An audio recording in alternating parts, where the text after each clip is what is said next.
You found it. Your home for the best content on your favorite team, the Fighting Tigers of LSU. Do us a favor, subscribe to the channel, leave your comments below, and be sure to smash that like button.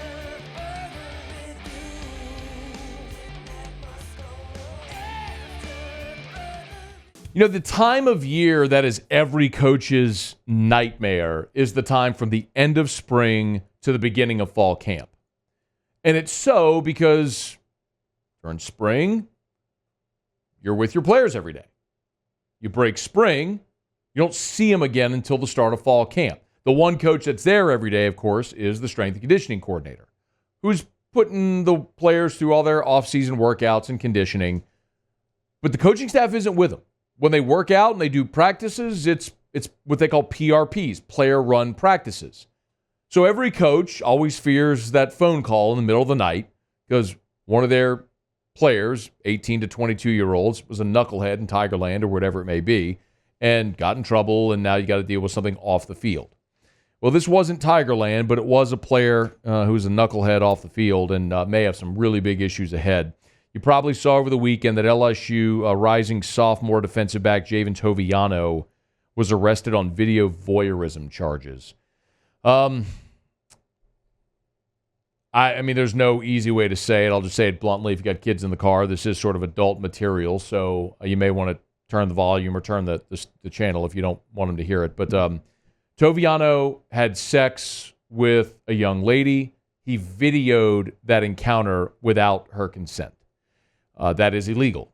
According to the arrest warrant, he has admitted to using the camera to record these encounters. Apparently, he had a video camera and a clock on the table side to record it. She, the young lady, found the videos on his iPad and turned him in.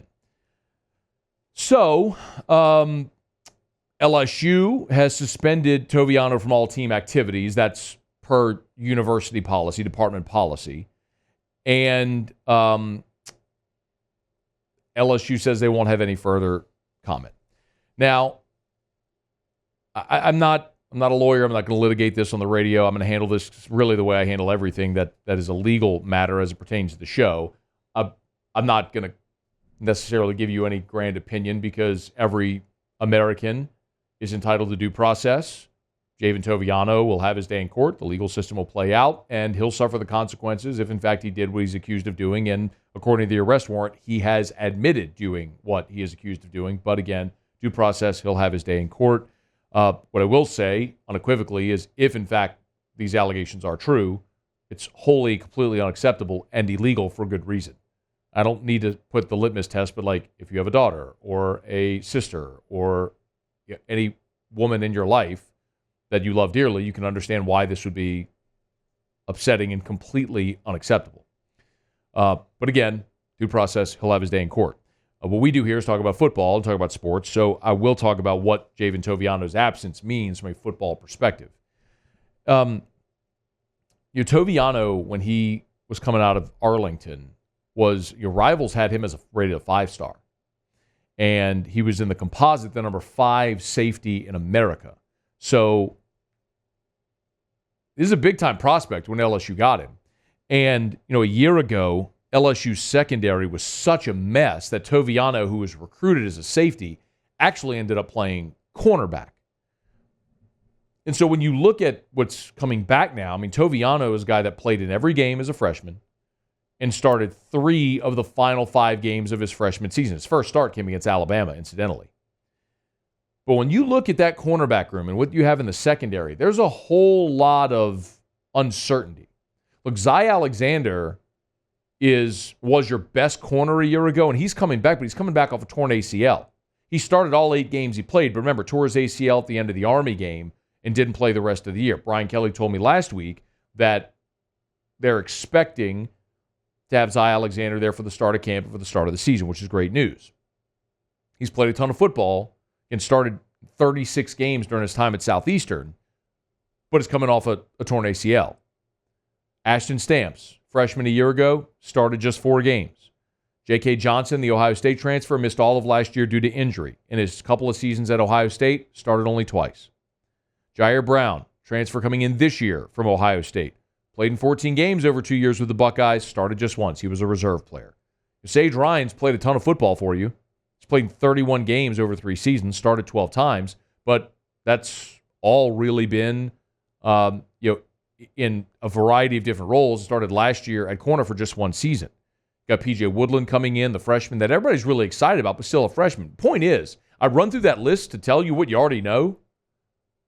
You ain't got a lot in the secondary. Oh, you got a lot of bodies, which you don't have as a lot of certainty.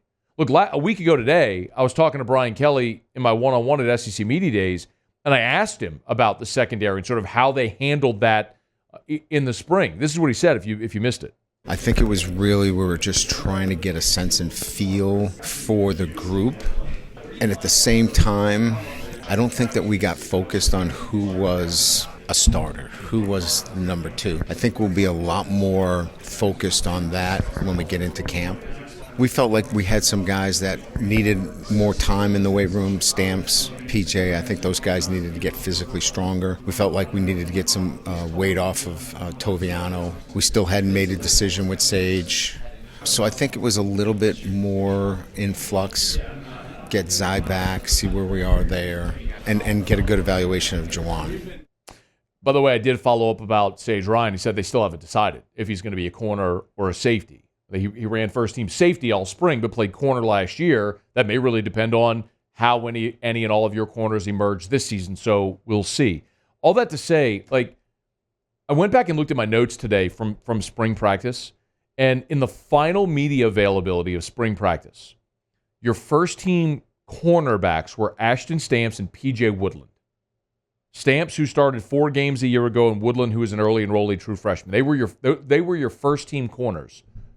And then with the ones, the next group that rotated in were J.K. Johnson and Javien Toviano. So Toviano was there in the mix to be a starter. You heard Kelly say it that they wanted to get some weight off of him, continue to develop, but the whole approach in spring wasn't go find your starters. It was find out what each guy can do, and then in fall camp, you'll see what the pecking order may be. Well, it looks like as of now anyway, you're going to be, and you have to proceed as if you're going to be without Javien Toviano, because this legal system and due process has to play itself out. And, I mean, you kick off the season in Las Vegas in 5.5 weeks. So, or I guess 6 weeks from yesterday, right? 42 days, so 41 days. So it's coming closely. We'll see how quickly this can all play itself out and what may come of this with Javien Toviano. But it's a big loss for LSU because that's a position group where you can ill afford to lose anybody of competence because you were so bad there a year ago. But we'll see as it all plays out with Javien Toviano arrested over the weekend on video voyeurism charges. Hey, thanks so much for watching.